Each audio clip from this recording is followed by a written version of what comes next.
Hello, friends. This is Pastor Bob Rogers.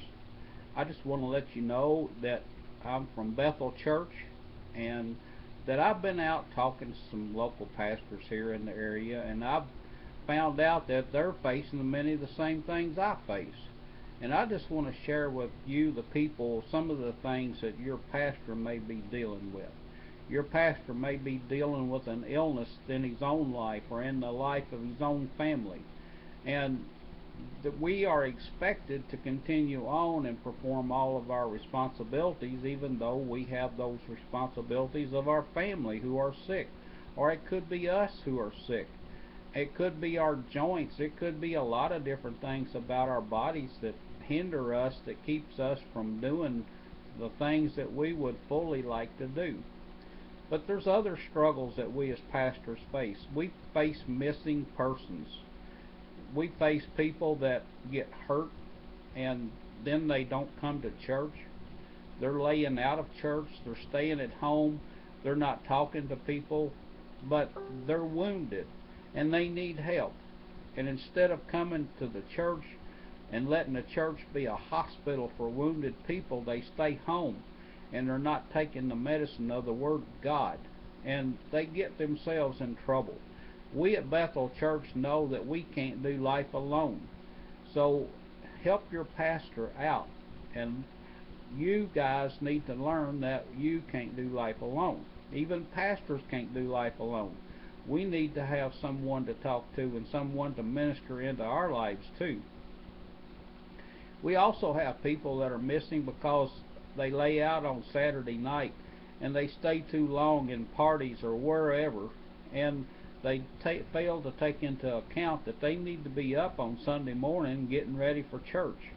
So we have people that stay out too late on Saturday night. They're not able to get up for church on Sunday morning. Folks, if you've been out and you've done something wrong on Saturday night, get on your knees and ask God to forgive you and cleanse you. Get up on Sunday morning and get to church. Support your pastor. You know, when you're in a church, you're voting every Sunday whether to keep that church open or not. If you're not there, you're voting to keep it closed. If you're there, if you're not there, you're voting to close the church. If you're there, you're voting to keep it open. So you cast a vote every Sunday about your church. You know, we have pastors who are facing the church police. We have people that leave churches for one reason or another and they move on, but they want to stay in touch with the church and they want to create problems in the church they came from. They may not be there, but they still want to control that church and tell that church what it can and cannot do.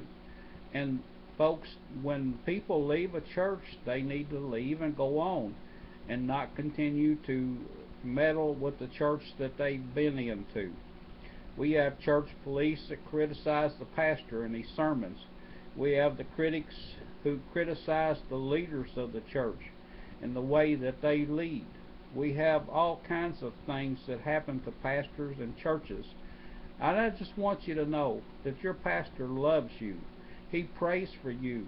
He wakes up in the middle of the night thinking about you and praying for you and your family. When you're sick, please let your pastor know so he can come and minister into your life or pray for you by phone. Call your pastor. Don't just stay at home and worry and stew over the fact that your pastor has not called you and that he hasn't prayed with you. We have people who want to uh, give us a lot of grief about that. So please call your pastor and let them know. And please, if you're sick and you have to go to the hospital, please let your pastor know. We are not psychics. We don't know everything, but we do have the Holy Spirit to sometimes inform us about things. So please understand. Love your pastor. Give your pastor a call this week and tell him how much you love him. Thank you.